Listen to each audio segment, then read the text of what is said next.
Hey everyone, this is Lenny here. So this is my first immediate thoughts movie reaction of a film that has been released exclusively on a streaming platform. So I just watched Lift, the new heist film starring Kevin Hart and directed by F. Gary Gray, who directed films like The Italian Job and The Fate of the Furious. So he has some experience directing films with a heist element to it. This follows an international thief, Cyrus, played by Kevin Hart. He leads a crew of people that commit various heists around the world.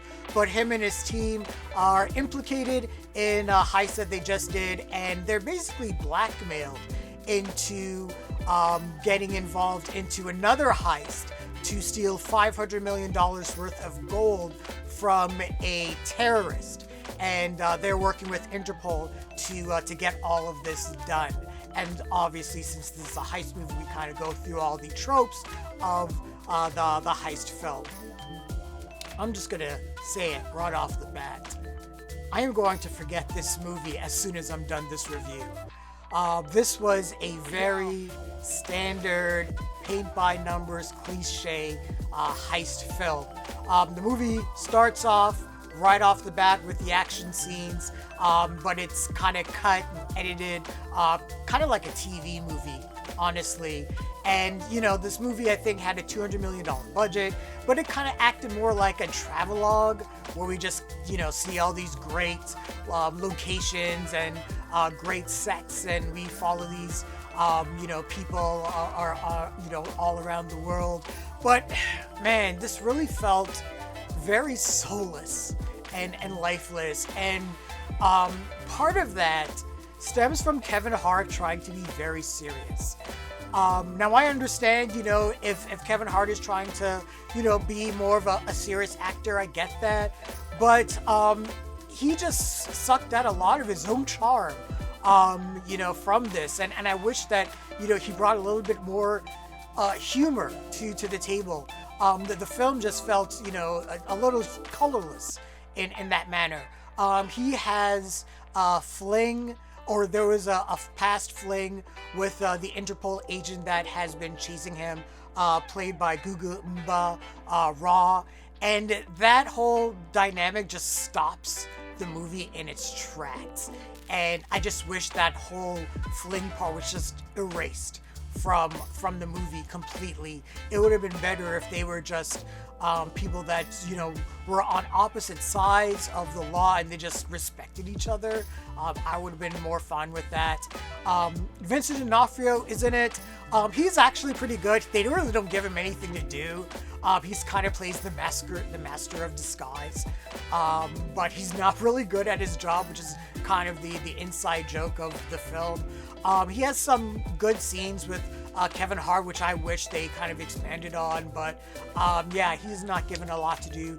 The heist crew in itself, honestly, aren't that memorable of a team, and that's not their fault. The script really isn't that great and really doesn't do a good job of, you know, creating a group of characters that are memorable. They're just more of the tropes, you know, the hacker, the safe cracker, the master of disguise, the leader, you know, and yeah, and they're just the tropes. So there's nothing to them at all. I would call this a white noise movie or a background noise movie. This is one of those movies that you kind of play in the background while you're like making dinner or cleaning the house. There's really nothing to it. You know, there's no real stakes. Jean Reno plays the bad guy, the terrorist, and he's just a run-of-the-mill, you know, TV movie of the week villain, stock villain.